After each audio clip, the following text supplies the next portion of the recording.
వంశీ గారు, సో మీరు ఎప్పుడు ప్రమోషన్స్ కొంచెం బాగా చేస్తారు, ఎప్పుడు కూడా చాలా పాజిటివ్గా ప్రమోషన్స్ అని ఉంటాయి. అట్ ద సేమ్ టైం కొంచెం ఎగ్జాగరేటెడ్ ఉన్నా కూడా ఈషాకి ఈ టైంకి కొంచెం, బట్ అది కూడా జనాలు ఎంజాయ్ చేసేలాగా ఉన్నాయి.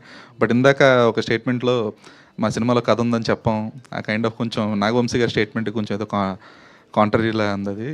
అర్థం కాదు. నాగవంశీ గారు స్టేట్మెంట్ ఇచ్చారు, మా సినిమాలో కథలు ఉండవు అని చెప్పేసి ఆయన రెగ్యులర్గా ఇచ్చే స్టేట్మెంట్ అది. అవునా? నాకు తెలీదు, నిజంగా తెలియదు. నేను సోషల్ మీడియా తక్కువ ఫాలో అవుతాను, నిజంగా తెలియదు నాకు. నేను మామూలుగా ఫ్లోలో అన్నాను. ఆయన నాగవంశంతో ఆయన నాదే. నేను మామూలుగా మా దాంట్లో ఎమోషన్ ఉంది, కథ ఉంది. ఫస్ట్ నుంచి అంత ప్రీ రిలీజ్ అంత ముందు కూడా చెప్పాను, లాజిక్ ఉంది, ఎమోషన్ ఉంది, కథ ఉంది అని చెప్పాను.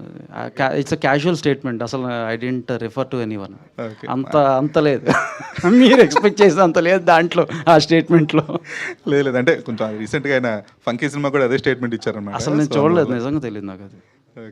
సుహాస్, సో ఎక్సైట్మెంట్ అయితే ఖచ్చితంగా ఉంది మీకు. అట్ ద సేమ్ టైం చాలా కాన్ఫిడెంట్గా ఉన్నారు. అంటే ఈ కలర్ ఫోటో కెరీర్ స్టార్ట్ చేసి ఇమీడియట్గా ఇప్పటికిప్పుడు 2.2 అని చెప్పాల్సిన అవసరం ఉందా? చాలా ఉందండి, అది మీకు అర్థమైంది సినిమా చూస్తే. అందుకనే అంత కాన్ఫిడెంట్గా ఉన్నాను. దేవుడి దయ వల్ల ఈ ప్రాజెక్ట్ అలా కుదిరిందండి. అందరూ అలా కుదిరారు, ప్రొడ్యూసర్ గారి దగ్గర నుంచి, డిస్ట్రిబ్యూషన్ దగ్గర నుంచి, యాక్టర్స్ దగ్గర నుంచి. ఇది ఒక డ్రీమ్ ఇది ప్రాజెక్ట్. బట్ ఆ 1.0లో లోపించింది ఏంటి?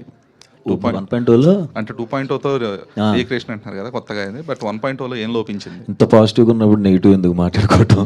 చాలాసార్లు చెప్పాను కదా. సుహాస్ గారు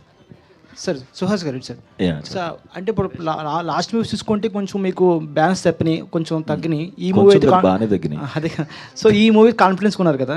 సో సుహాస్ మూవీ సెలెక్షన్ ఎలా ఉంటుంది? అంటే స్టోరీలో సెంటర్ పాయింట్గా సుహాస్ ఉండాలనుకుంటాడా, లేకపోతే సుహాస్ చుట్టూ మొత్తం స్టోరీ ఉండాలనుకుంటారా? అది సినిమా బాగుండాలనుకుంటానండి. ఇంక నేను నా క్యారెక్టర్ ఏమి చూడను. సినిమా హిట్ అయితే ఎట్లాగూ నాకే పేరు వస్తుంది కదా. స్క్రిప్ట్ సెలెక్షన్ గురించి అదేనండి, సినిమాగా నాకు చెప్పినప్పుడు అది ఎంజాయ్ చేస్తే, నేను ఇది భలే ఉంది అనిపిస్తున్నప్పుడు చేస్తానండి. శ్రవంతి గారు.